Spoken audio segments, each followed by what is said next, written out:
The first thing I want to ask you about is Russia's military operation. Of course, we've heard from the Western powers, they call it an invasion, say that Russia attacked Ukraine without provocation. But Russia has always said that it was the West and NATO and Ukraine that provoked this conflict. So what's your assessment of those different positions? Well, this war was planned at least as early as 2014, when the Central Intelligence Agency and British intelligence, MI6, worked with the demonstrators in Kiev and overthrew the duly elected government of President Yanukovych. At that point, the United States, and this is under the President Obama's administration, they began flooding Ukraine with weapons with which to kill Russians in Russia and Russians in the Donbass. And the Ukrainian people, I don't think were anxious to have this conflict, but the CIA had decided it was going to be done. The CIA actually put in place the members of the new revolutionary junta that took power in Ukraine. And from that point forward, I think the US and NATO have orchestrated this. President Putin made desperate efforts to ward off a war. They began back even before the Obama administration. During the Bush administration, there was a leaked, classified cable that came from the U.S. ambassador to Moscow, Ambassador William J. Burns, a very good man from all that I can tell. He was appointed by President George Bush, and he sent a very strongly worded cable in which he said that Russia would view further eastward expansion towards into the Ukraine as a military threat. What was happening is that NATO was beginning to talk about about the Ukraine joining NATO, which would have presented an existential threat to the survival of the Russian nation, and so they knew precisely what was going to happen. They knew that Russia would be forced into making a decision on whether to intervene. So what happens is there's actually a fairly significant war being waged by Ukraine against the Donbass, to a lesser extent Crimea, but principally against the Donbass. It killed about 14,000 people, mostly civilians, and finally, towards the end of last year, the Ukrainian army had massed a very major force of troops for an attack on the Donbass. President Putin had made desperate efforts. He had actually put specific peace proposals on the table with NATO to begin a discussion about demilitarizing Ukraine. NATO simply dismissed it, and at that point, Russia was forced into the position where they knew that if they did not intervene at that time, that the Ukrainian army was going to launch a major attack on the Donbass, and President Putin gave the order to cross the border in the special military operation. Didn't expect to encounter the resistance that they did, but that has led us to where we are today.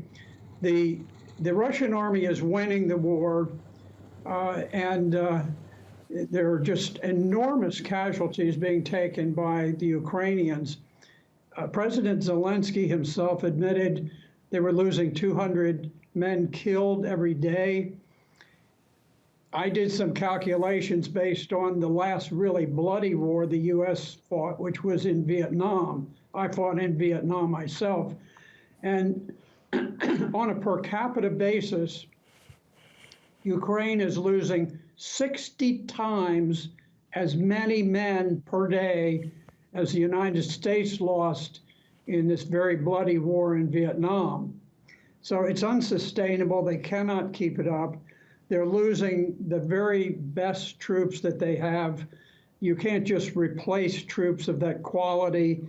And I think it's just a matter of time. I think Ukraine has lost the war, and the war will go on because the NATO, and particularly the United States, has decided the war will go on.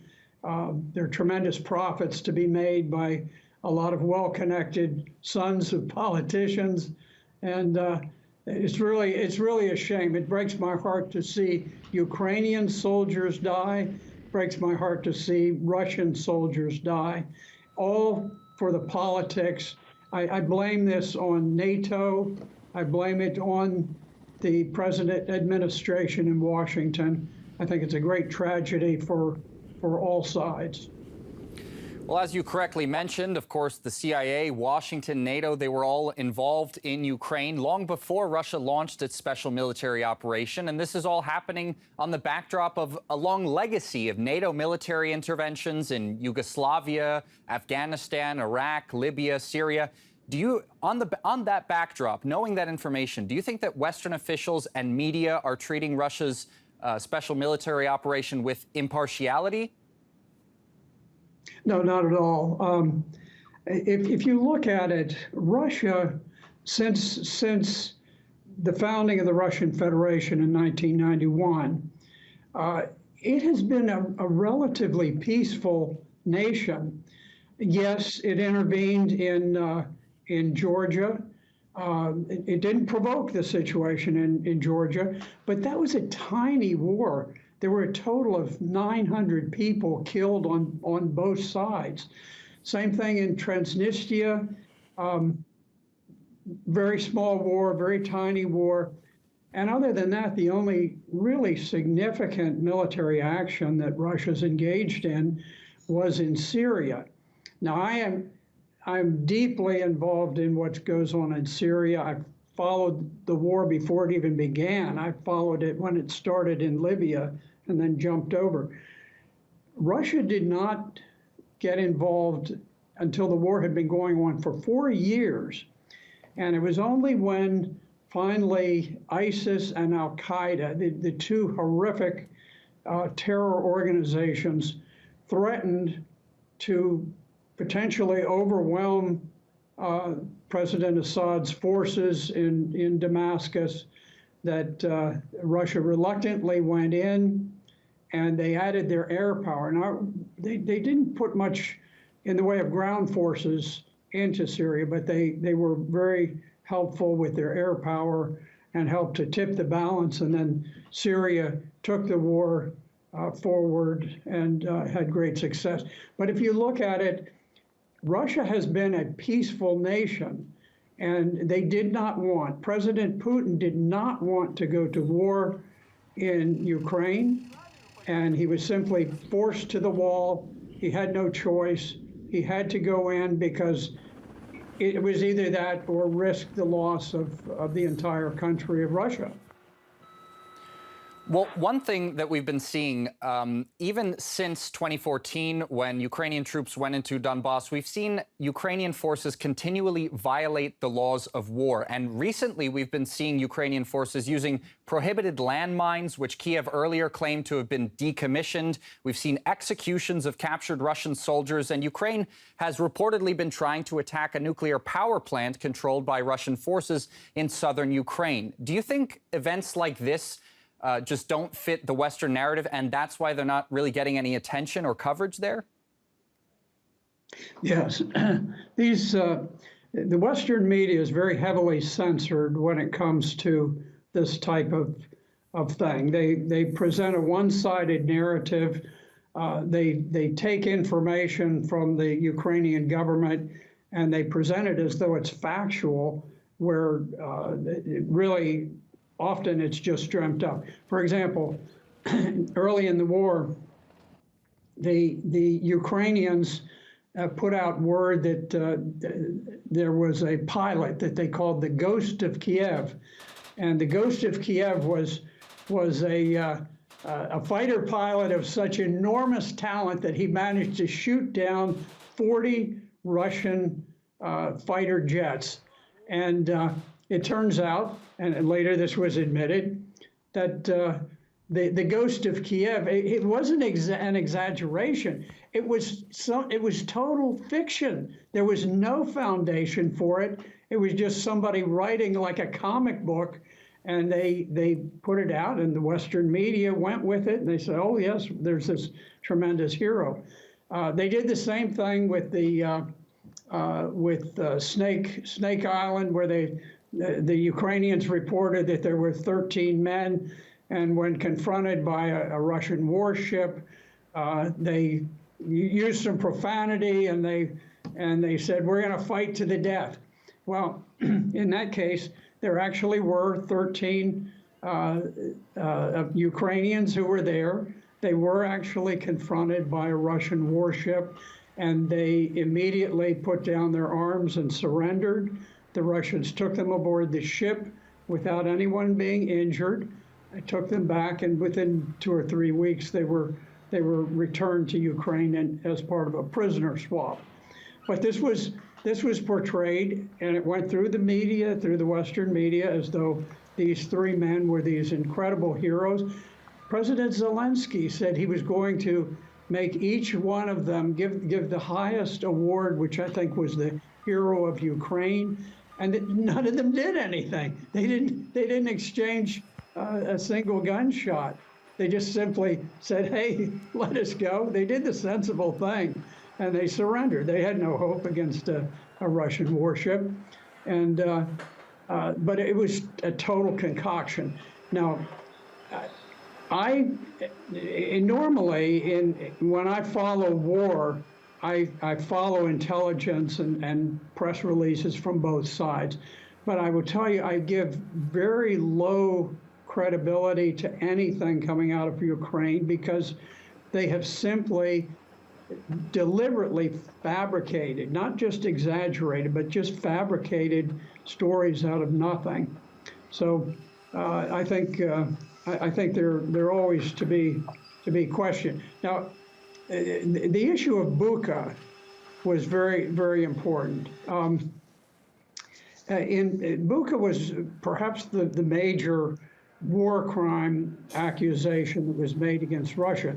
Bucha was one of the places that was occupied in the Kiev area, and the Russians held it for, I don't know, a month and a half.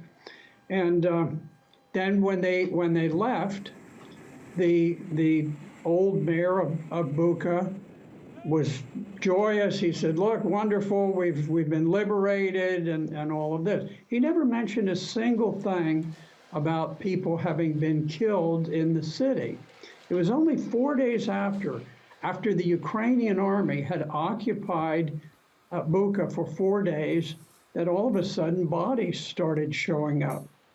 And as a former prosecutor, I was a career prosecutor in the Army JAG Corps, and so I looked at it and I said, "This doesn't look right," because I've seen mass killings, particularly in Syria, where I've followed the war very closely for many years. And usually where you have a mass killing, people are brought together in one place and they're all killed. And the Russian forces had a month and a half. If there were people they wanted to get rid of, they could have gotten rid of them. You look, as a prosecutor, you always look for the motive. What would be the motive for killing people as you're leaving the city? Makes no sense.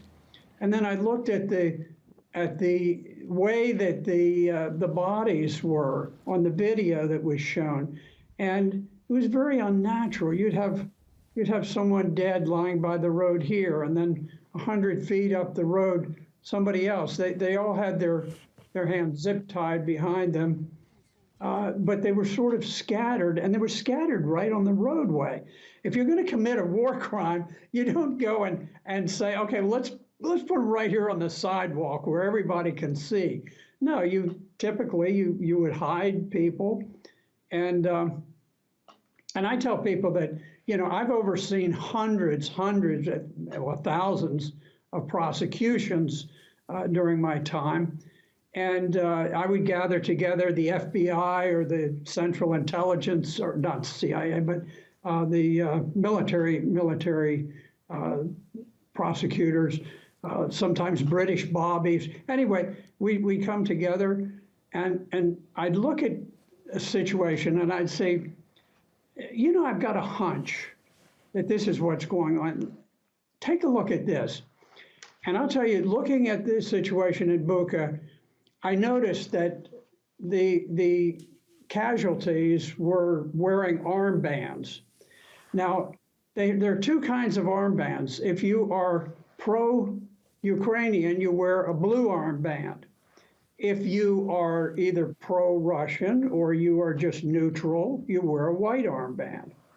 Well, from the pictures that I saw, nobody had a blue armband.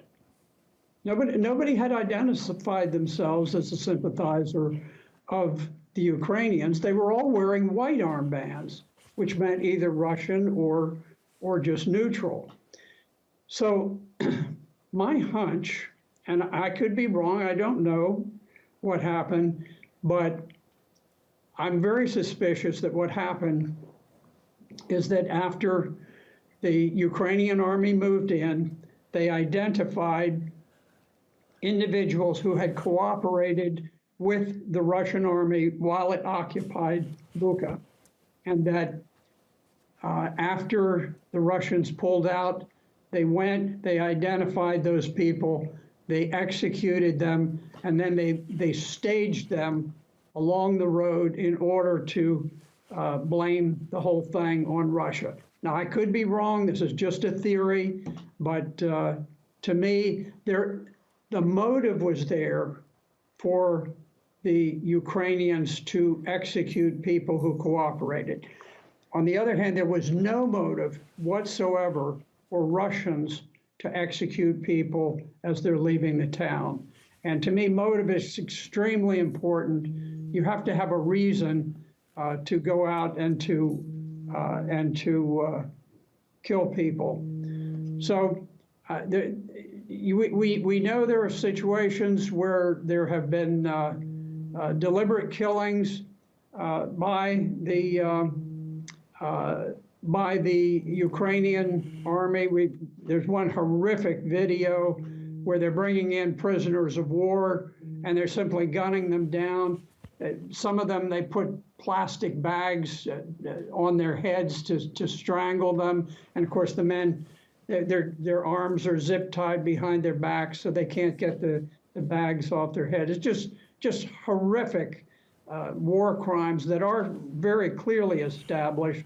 They weren't even denied by the Ukrainian government. All right, former Republican Senator and retired U.S. Colonel Richard Black, thanks a lot for joining us on the program. Your insight was fascinating. Okay, thank you very much.